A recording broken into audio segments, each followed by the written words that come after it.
Guess I'll record to the cloud. Okay, perfect. All right, so welcome everyone, and welcome Michael. I will turn over, oh, it looks like he has his own slides. All right, go ahead.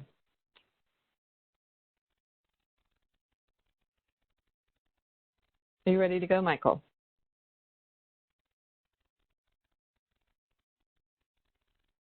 You might be on mute.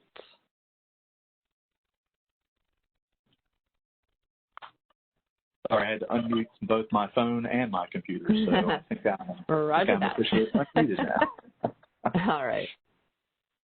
All right. Turn my presenter view off here, and then I'll get started. Exactly. Great.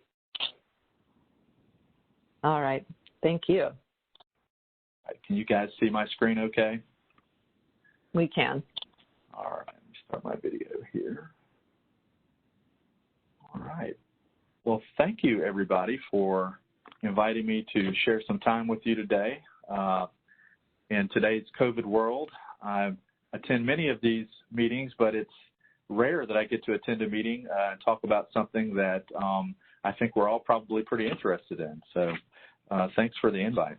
Like Cindy mentioned, I work for the Tribal Nations Technical Center of Expertise.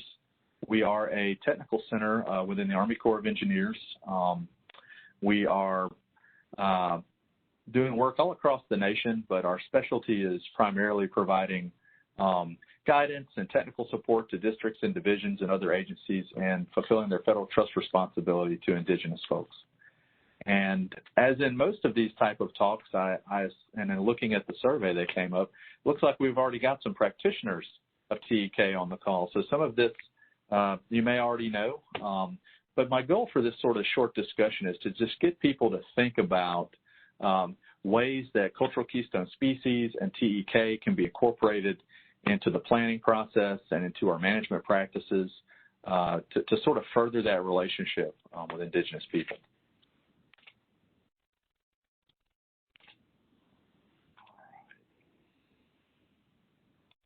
See if I can get my slide to work.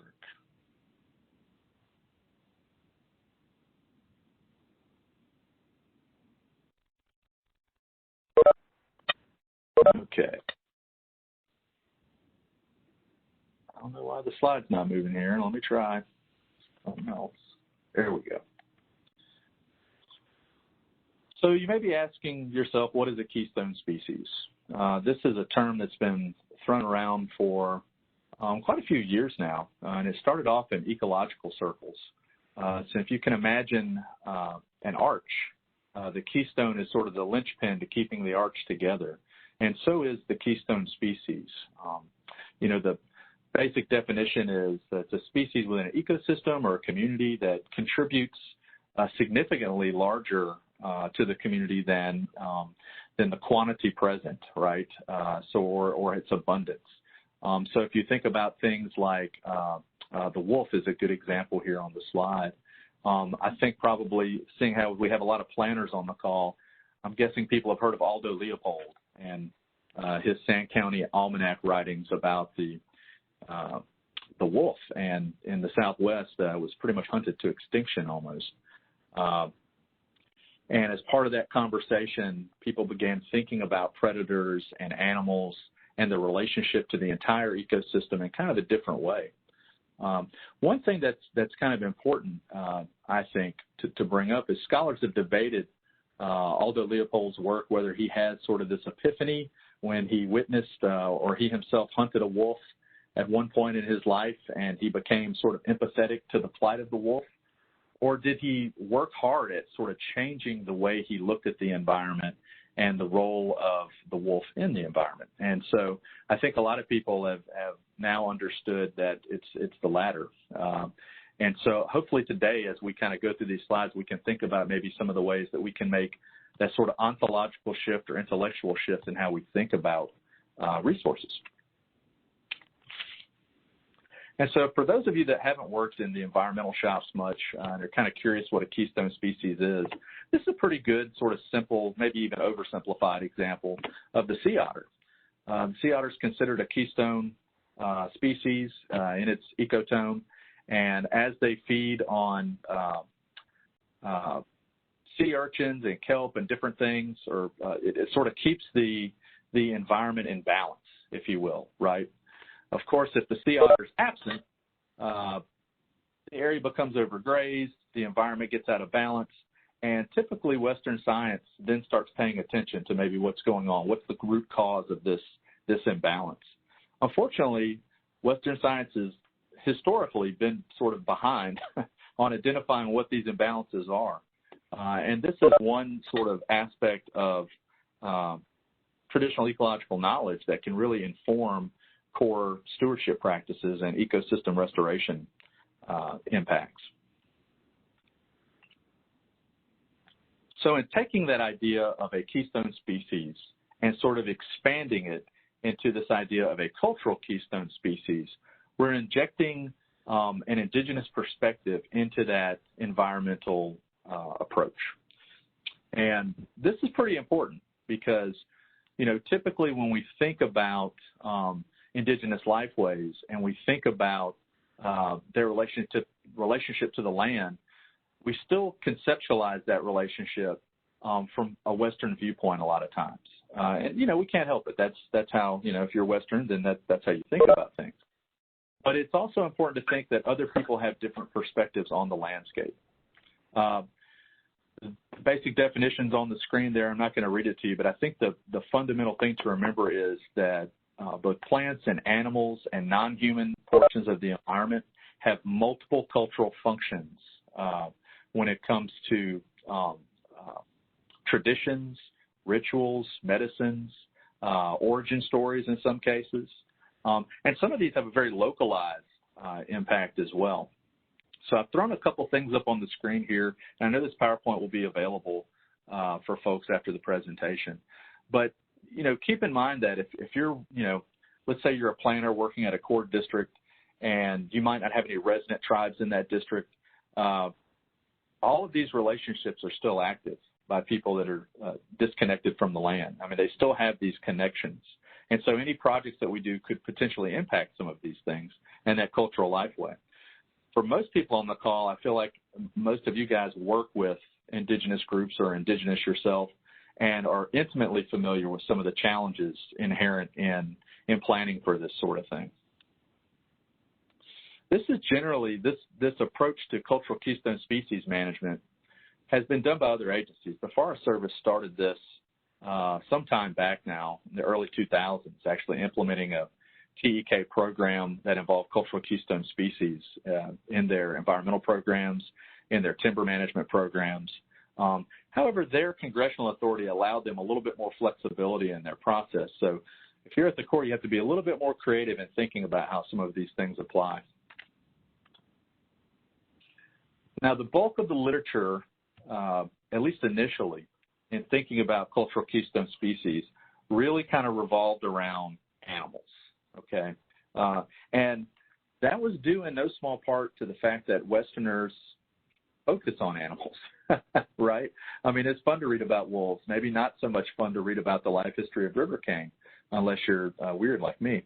But there are plenty of examples, not just in North America, but across the globe, of plants being just as important to indigenous people's lifeways and the resiliency of their culture and their survival as animals. I've got a couple listed on the screen here: mesquite, prickly pear cactus, western red cedar. Prickly pear cactus is an interesting one. It's sort of it's present in the southeastern United States and was used by indigenous peoples. But it's interesting in thinking about it on a global perspective. There were indigenous groups in places like Madagascar that had prickly pear as a sort of cornerstone of their culture. They fed it to their animals. They used it as protection against enemy tribes. All sorts of different artwork and kinship terminology actually related to prickly pear as well. And when the French came in to colonize Madagascar, they actually used a form of biological warfare. One of the first recorded cases of use of biological warfare. They brought in a specific type of insect and tried cultivating a disease that would eradicate prickly pear. Because from their perspective, if they could eradicate the prickly pear cactus, then the indigenous groups would be more reliant on the European colonizers. Well, this is not too unlike what we've seen in the colonization of North America. If you think about the bison, if you think about some river cane breaks, a real good example. There's maps of river cane breaks that used to go 30 miles long that pretty much got eradicated by colonizers just prior to removal. And so plants are very important to these cultures, and not just recognized by indigenous folks, but there's a history that we have to sort of recognize as a government in our relationship with sovereign nations, that, you know, this could be a negative history in some cases, right? So you need to be cognizant of that as you're sort of working through what cultural keystone species look like in your area of operation. So river cane is a quintessential keystone species for many southeastern tribes. I use it here as an example of sort of the environmental benefits that river cane present. It's great for wildlife habitat. It provides erosion control and streambank stabilization. This stuff is pretty amazing in terms of its resiliency, especially for bear and deer habitat in some areas where those numbers are shrinking in more populated areas. And we have a lot of this on core projects. In fact, some of the last remaining healthy stands of river cane are on the Tennessee Tombigbee Waterway in Mississippi and Alabama. And we get requests from folks to harvest cane, and we typically have not encouraged that. But once our tribal partners came to us and started expressing to us the importance of cane to their culture, to their traditions, they use basket designs made out of river cane that allow them to transmit oral histories from one generation to the next. Now, keep in mind, some of these tribes have been removed to Oklahoma, so they're making pilgrimages from Oklahoma all the way to Mississippi and Alabama in their homeland to gather this keystone species for parts of their rituals and their oral tradition. If they don't have that plant species anymore, they have to figure out a way to evolve around that as a culture. It's pretty tough. And in fact, as you'll recall from the first slide, these cultural keystone species have minty points along the culture that, could be everything from oral traditions impacted to origin stories to plants, medicines to material items that they're building. And so it's really, really important that you kind of educate yourself a little bit about what plant species are on your core projects that you're working on. If you're doing construction projects in areas, environmental reviews, you sort of take that into account. We don't have great inventories, believe it or not, of a lot of these cultural keystone species.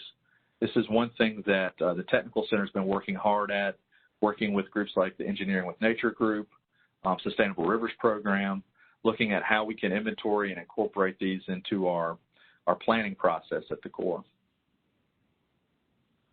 So these are a couple of things I referenced in terms of culture. You can see from the map on the screen, that's the range of river cane. So you see it's primarily the southeastern range.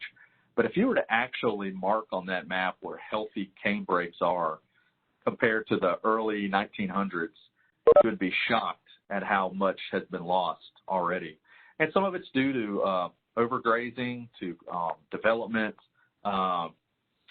Things like climate change have exacerbated the problem, especially in areas that see high amounts of drought or erosion.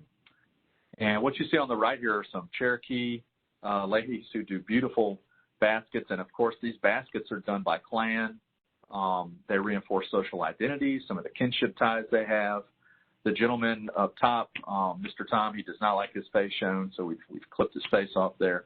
He is a Jinaban Choctaw expert, and he's lived with the Jinaban since he was a child, actually.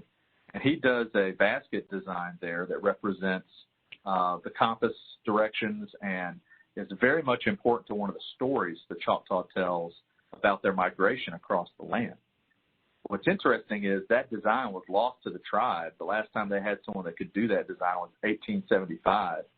But apparently it got passed down to Mr. Tom and nobody knew about it. So the Choctaw from Oklahoma came down and actually videoed him making that basket out of river cane from the homeland.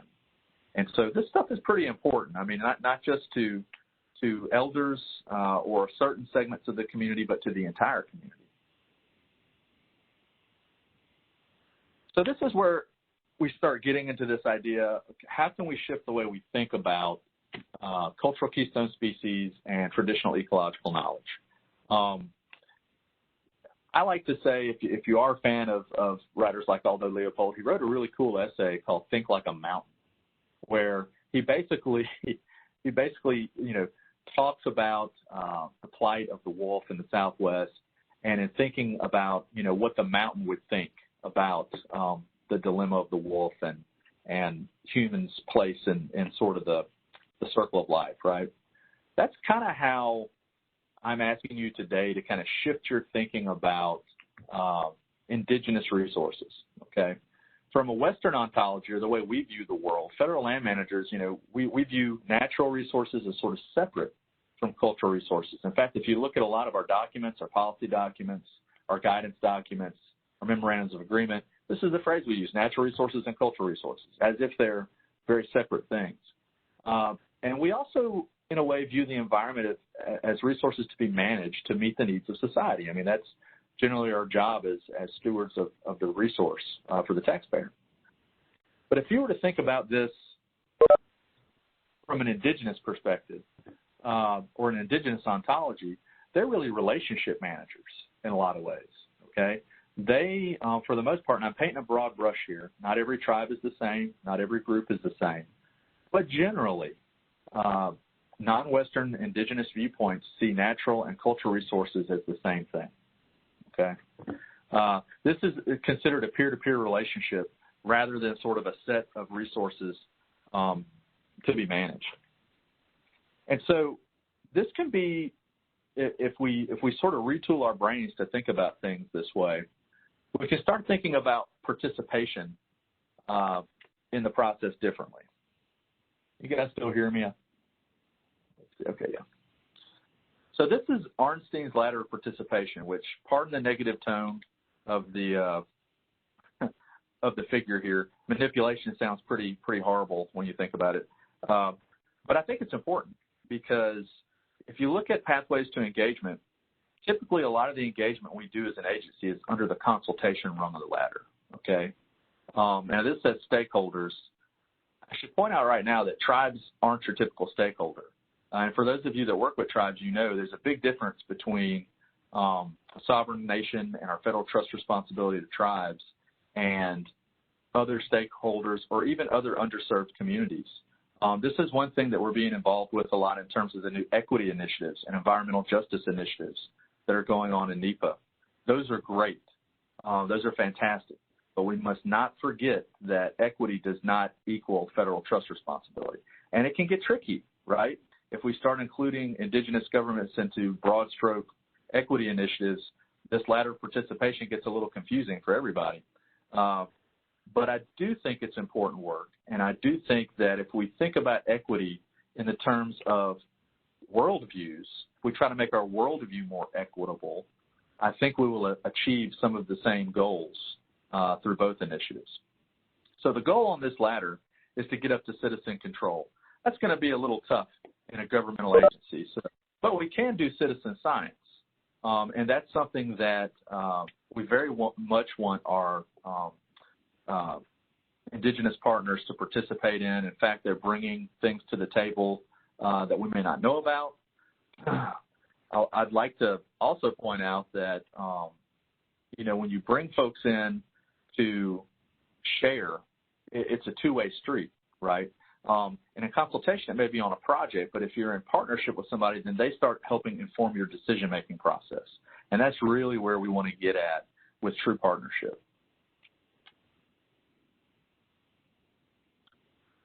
So I'm just now going to define for you what TEK is. There's so many different definitions of traditional ecological knowledge, and it's called a whole bunch of different things too. I've heard it called traditional science. I've heard it called biocultural restoration. The terms for this are far and wide. But the basic principle and idea is that indigenous peoples have been living on the land that we now manage for hundreds of years prior to us getting here, and in some cases long after we've since moved out of areas. And so their intimate relationship with the land is much different than ours. And in some ways, it's a lot better informed in terms of the data that they have, or the concept that they have of how the ecosystem works together. And these are pieces that, you can't necessarily just walk into and get. The U.S. Fish and Wildlife Service actually published a tech note in 2019 on how to use TEK, and it's on our TNTCX website. If we have a TNTCX employee on the chat, if you could post our website link up there, that'd be great for folks to take a look at. We also put a bunch of other documents up there. Other agencies are doing TEK at different various rungs of that ladder, right, that we talked about. Some people are making sure to include it in consultation, like NOAA. Other people are trying to include it in like actual technical guidance documents where indigenous knowledge is used to help guide decision makers. And, that would be more of a full partnership in terms of levels of participation. But it's not just limited to things that would be captured in traditional hunting and fishing rights or treaty rights. I mean, these things can capture all kinds of different aspects of the environment. So you really shouldn't assume what indigenous folks are thinking about that. It warrants conversation. One last thing before I jump off this, TEK can be a very sensitive subject to talk about. I mean, there are ethics involved with how we use TEK on projects. We solicit this type of information. Some traditional knowledge may be sacred, or they may not be allowed to talk to anybody about. It could also be certain types of information could run down gender lines where the women of the tribe know different things than the men do, and they don't tell each other. So you kind of have to be educated. That's where you need to lean on your tribal liaisons to kind of understand the culture of the groups that you're dealing with, or working with rather. Every tribe has a different perspective on TEK and its uses, and every tribe's a little different or forthcoming about how they interact or share that knowledge with the government. So keep that in mind as you practice your TEK knowledge. So here's the question that I would ask if I were sitting in this presentation. How can we as federal land managers incorporate and validate non-Western worldviews into our planning process, right? What you see on the screen there is actually a horse hide with a Lakota long count recorded on it, where they're recording their winter, the happenings over a long winter. And so when you look at that, you think, wow, that's nice. I would see that in a museum. But what can that tell me about the environment? Well, the first thing we need to do is sort of understand that these approaches are valid, and in some cases more valid than the traditional approaches we take. But they don't have to be exclusive of each other. We can work toward combining them. And second, we need to make sure we do it in a way that's ethical. Because this is a government-to-government relationship, we should be sensitive about the ways that we solicit this information and protect this information. Now, this is a great example of people finding the intersection between modern science and traditional cultural knowledge, okay? The climate scientists whose articles, titles I've snapshotted and put in the slide here, they're dendrochronologists who have been working in tribal communities for years. And they had been hearing from the Lakota that these winter long counts recorded climatic events, climate change, how cold the winter was, how many, sometimes they would name the long counts after certain events, like winter so cold the dogs died. That's an actual name, one of the winters. And so what they did was they worked with the tribal elders to sort of decode these long counts and compare that data with dendrochronology data, tree ring data, and they were actually able to validate both data sets working together. And that's pretty amazing because not only does it validate the stuff the indigenous folks were doing as valid knowledge that we can pull from to understand climate change, but it also validates, this co-creation of knowledge, this different viewpoint. Now, is this a full partnership? It wasn't exactly a full partnership, but it was a great start on that rung of the ladder of getting at those sort of shared outcomes. Another project that I like to talk about is one that's in Mobile District. The Choctaw Nation of Oklahoma, who'd been removed to Oklahoma, had typically lived in the Mobile District AOR, for centuries. And they wanted to come to Mobile District and gather cane and clay and different items that were either cultural keystone species or cultural keystone resources, very important to the tribe. So this started off as a consultation process. And then, we thought, well, okay, we need to do an agreement document. We need to do a real estate permit to allow them to gather certain things. We have to do the environmental review. You have to have an EA to make sure that, we're not impacting the environment in a negative way. And we identified some key areas in talking with the tribe through consultation of gathering locations that would not harm the project. There would be no negative environmental impacts. So that was us fulfilling our basic trust responsibility. Now, it took a little work. Nobody had ever done a permit like that before. But we figured it out, of course, with Office of Council help guiding the way. But I want to show you this picture. This is a result of the trip. It's now an annual thing. We have elders that come in. They help thin the cane. And as they're thinning the cane, we have Corps Rangers and some of the biologists and tribal liaisons out there with them. And they're talking. They're telling stories. They're handing down traditions to some of the younger members of the tribe with them. They're handing those traditions down. And we began to sort of notice this embodied knowledge being transmitted, and we were absorbing it as well. We had questions about their knowledge of the cane and how best to manage it and what the kind of fire regime it needed or what kind of flows it might have needed. And we learned so much just from that interaction. It began sort of the next rung of the ladder seemed achievable. We should enter into a partnership with this indigenous group and have them help guide us through TEK on the best way to manage this resource. So that's a really stellar example. Another thing you'll see in the photo is a traditional plant called American water lotus. And depends on where you're at in the world. It's seen as invasive in some places. In fact, it's hard to get a John boat through that stuff sometimes. Other places it's not. It's really good fodder for ducks. They love it.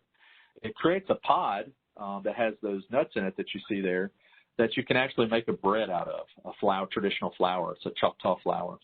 And they make a dish called banaha out of it. It's really good. What you see there is a pot made by a tribal elder representing the type of wood duck species that eats those particular nuts. And I thought that was kind of neat. Like that, well, they had the seeds and they have the pottery, and then they start telling stories about the migration of birds, and so much information just encoded in this seed. And they still use it today. The beauty of it is we saw no value typically in that particular plant and its contribution toward the greater ecosystem. But through those conversations, we began paying more attention, and it actually helped us make some decisions on, hey, maybe we should put some wood duck boxes out here or this or that. The biologists really got involved at that point and took a more active interest in that part of the project. And this is a Choctaw, this is actually the Tribal Historic Preservation Officer for the Choctaw Nation of Oklahoma, Dr. Ian Thompson. And he is teaching everybody on the bank here about fossilized shell that they used to use to temper pots hundreds of years ago that can be found along the bank, and where specifically traditional clay locations were mapped pre-removal. And by us going out there and sort of identifying these areas, we were able to sort of see a correlation between where the erosion, these particular sort of erosion points were in the river and the specific type of clay that the tribe liked to gather. And so that actually kind of put something on our radar in terms of erosion that we weren't thinking about. And then, that led to conversations about erosion control. Well, obviously river cane is a good idea for that. We at the Corps have a playbook of restoration tools, if you will, when we do ecosystem restoration projects. So we're trying to get environmental lift out of a project. We have certain, I don't want to say it's like 10 plants, but it's not a wide range of things. So you can actually get creative with those plant species that you're using in those environmental restoration projects or in those stream bank stabilization projects, to where this is what you end up with at the end. This is what the federal trust responsibility actually looks like in action. All of the materials that you see in the photos, the river cane baskets, the kids learning how to make traditional pottery, the elders teaching pottery classes and working with clay, that's all in Oklahoma, every bit of that. And all of those materials came from Mississippi on a core project. So this is really what the federal trust responsibility is kind of supposed to look like in action. So kudos to Mobile for doing that. So how do we do this on a larger scale? We've showed you a few sort of small examples, right? And so in thinking about that, we're trying to think about this ontological shift. How do we approach this from an indigenous perspective? So we decided to choose river cane as a focus, and we wrote a proposal, submitted it to the Sustainable Rivers Program at USACE headquarters. And they were pretty stoked about it because apparently they don't do a lot of indigenous workshops trying to figure out TEK for core projects, and they thought it'd be a good use of funds and sort of a pilot approach to doing this kind of thing. So we're going to actually host a river cane workshop. We're going to invite, and we have invited for the planning committee, other agencies. We have the Forest Service participating, the Fish and Wildlife Service. We've invited all the southeastern tribes that have a footprint in an area where cane grows. We've had a lot of feedback and people that want to participate. And so the goal of that workshop is to make TEK applicable on a larger scale, right? So what does that look like? It involves bringing hydrologists and ecological conceptual modelers from a Western perspective in the room, along with indigenous folks that have indigenous relationship management perspectives on the resource in a room, and co-developing the ecological conceptual model together, right? And that it's going to be sort of a new thing for all of us, because I don't think we've done it. All the people that we've invited said they've never really participated in something like this in the Southeast. If we can get an outcome that everybody sort of is invested in, then we can move toward exporting that practice, implementing that on pilot projects across core land holdings across the entire Southeast. So now we've upped the scale of TEK, which will also increase our federal trust responsibility success as we allow more access to this very valuable plant. In addition, help the environment. Some pretty good stuff. And I've got another little case example I want to bring up about this. This to me is sort of the full partnership TEK example. Jacksonville District contacted the TNTCX about helping with a partnership with the Seminole Tribe of Florida involving land use in the Everglades. And essentially they wanted to understand, really kind of try to understand that worldview of how the region was used, what makes one spot necessarily not necessarily more important than the other, but how do you link it to the greater ecosystem or to the greater use of the land? How is it traditionally used? How is it used now? And so we've been supporting them on working directly with the tribe to develop this ethnography. And they've done, with COVID, it's been challenging, especially because we had all kind of elders to interview, and now we've been trying to get elders to operate Zoom, as much like watching me try to operate these slides on the presentation here. But we have had a large amount of data come back to us that is terribly important to the tribe in terms of capturing that knowledge for the tribe, right? But also informing core decision-making processes as we go to manage that area. And the Seminole tribe, there's been some issues down there before. That's no secret, but they see this as a real success, and so should we. This hopefully is something that takes off in other parts of the agency. Another approach you can take is do your homework, create narrative space for dialogue. I snapshotted a couple of these technical documents I was talking about. There's tech notes. Again, all these resources are available on the TNTCX website. We are in the process of working with our tribal partners in developing some core branded materials that will help land managers at the core. Specifically, we're thinking about project offices, folks that manage the timber management plan or the fire management plan. A lot of the planning departments work very closely with project offices to do that. What kind of documents can we develop to forward that implementation, right? Because we don't need to reinvent the wheel here. We already have fire management plans. We already have shoreline management plans. We already have timber management plans. How do we take an indigenous approach to some of those activities that can give everybody the lift that we need in a more equitable way? And I know it went probably a little longer than I intended to. I do want to close with the idea that CCCX is here to help. We don't have all the answers to all the equity problems or all the TEK issues that are out there, but we've seen a few things, and we have a pretty good network of successes, and we can maybe steer you clear of some bad experiences as well. So if you guys ever have a question, or if you want us to maybe brainstorm with you on a project, feel free to contact us. I've got an email up here on the screen. And there's more coming about TEK. We've got several projects that are actually doing it that we haven't finished, and we want to get the tribal permissions before we publish a lot of things, right? I mean, that's just fair. But be on the lookout. Check our website, check back and see what we're doing. And I'll be happy to entertain any questions for the last little bit. If you're eating your lunch, I hope you had something good. Thanks, Michael. And there was one question in the chat box, and it's getting into how we can sort of quantify the benefits of either preserving or restoring some of these species, and could we use maybe the OSC account? And if we could, how do we do that? And would we look into developing models, or what do you think is sort of the future direction for the Corps? Yeah, I think models are key, frankly, because all of the metrics that are quantified for environmental lift come out of those models. And the first step in that, from my perspective, is we have to get the indigenous perspectives into those models for us to be able to get any type of quantification, right? To do that, we need to pick a focus point for everybody to be throwing a dart at the same thing.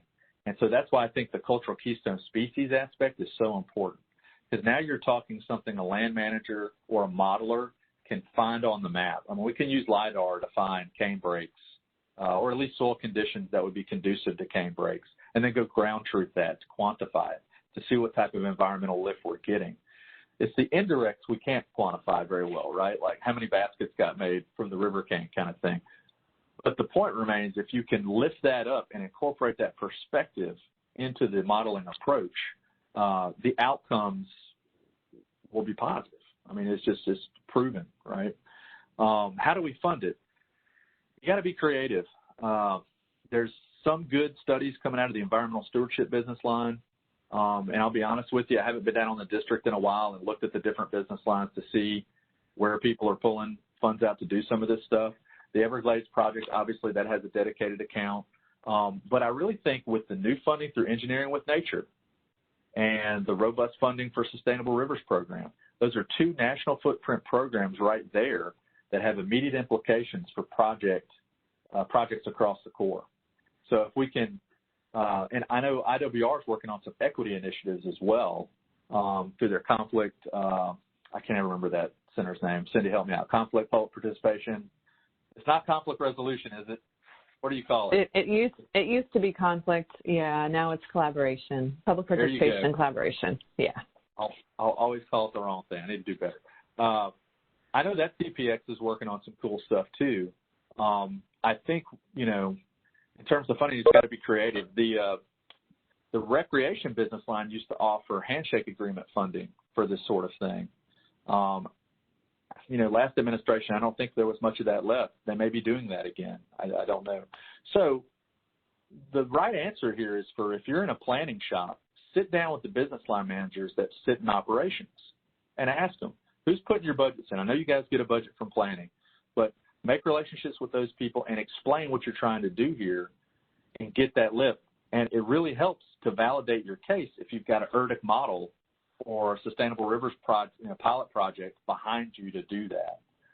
So I think both approaches are important, this sort of national approach and then sort of the ground up approach, so to speak. Did that answer the question, hopefully, a little bit? No, I think that's really great information. I wanted to check in to see if Megan, you felt like that answered your question or if you had any follow-on questions. Yeah, I guess I was thinking that developing models, sometimes it's hard to capture things that are more qualitative in terms of, especially there's tribal input, kind of certifying their, I guess, opinion of it. I'm just kind of wondering because we often have that issue, and I know the OSC guidance just came out, but it's always really kind of a head scratcher for us how we get to that, but I'm sure it'll always just be a conversation with all of the subject reviewers to at least agree upon how we're doing it and then to be okay with it over. Yeah, and, in terms of NEPA, the EPA encourages indigenous groups and federally recognized tribes especially to be invited as full partners in the study if they have specific knowledge they can contribute to the study. So that's one way of sort of figuring out the best way to quantify some of these things. And sometimes it does take what I call strategic compromise or strategic negotiation where, sometimes the worldviews don't completely align. There's going to be disagreement. That's one real advantage to having the TNTCX come in as sort of a neutral third party and kind of work through what everybody can agree on in terms of metrics. We did that with the Seminole, and a lot of times it's just language. It's just taught, how things are approached. And I've had to sort of retool my own language kit for that, Like when we're talking with tribes, we use the word deal a lot. I want you guys to start noticing when you're talking about tribal people, if you use the word deal. Like, when I deal with tribes on a project or, that's immediately assuming there's going to be conflict. You deal with problems. You work. You partner with tribes. It's a real hard kind of shift to make, and modelers have a hard time making that shift to get sort of non-Western metrics incorporated in their models. That's why I think it's important for us to kind of sort those out, what a success looks like, what a facilitated strategy looks like to modeling, and then incorporate that into our business practice. That makes a lot of sense. And I have well, it's a different question, but it came up earlier when, Rhiannon and I were chatting. So in Hawaii, a lot of the Native people don't have federal status. And so I was just wondering if is there a difference in the way we treat or, work with federally versus non-federally recognized tribes? Or is there a difference or should there be a difference? There is a difference in how we work with non-federally recognized tribes. There are tribes right now here in the United States that have, for all intents and purposes, have federal recognition, they just haven't got the paper signed on the president's desk. We have a tribe up in the upper Northeast that's going through that right now. So they don't have access to the benefits of policy, right? But when we get down into the weeds on stewardship, land stewardship, and management, we still have underserved community initiatives. We still have equity initiatives. Those are different from federal trust responsibility and sovereignty. So you still have the authority through NEPA and various other legislation to work with those communities on an equitable basis, right? So that's the short answer. Yes, you should be working with those communities if they can contribute to the project or we can contribute to their projects, right? That's the right thing to do. And that's part of the Army values, too. I'll stand by that. Hawaii is a cool place in terms of how Native Hawaiians manage the land. They in some groups there in the Pacific Islands, they'll identify someone in the community that's essentially in charge of their relationship with the land. And you have to go get that person's blessing before you do certain things. It's not unlike some other places in the world. But the amount of knowledge that's passed down through those elders or through those identified community members, that is something that should be respected, should be considered in some form or fashion. Now, how do we quantify that? Yeah, that's a conversation to have with the Native Hawaiian group to see how they'd like to quantify it, frankly. one Western illness that we have is we want to come in and solve problems.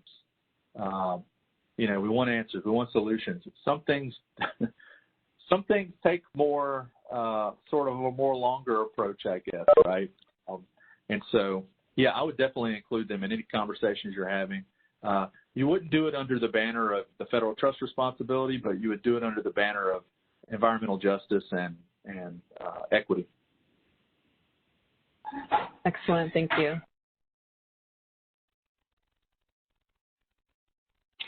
Are there any other, sorry, background noise. Are there any other questions from the group?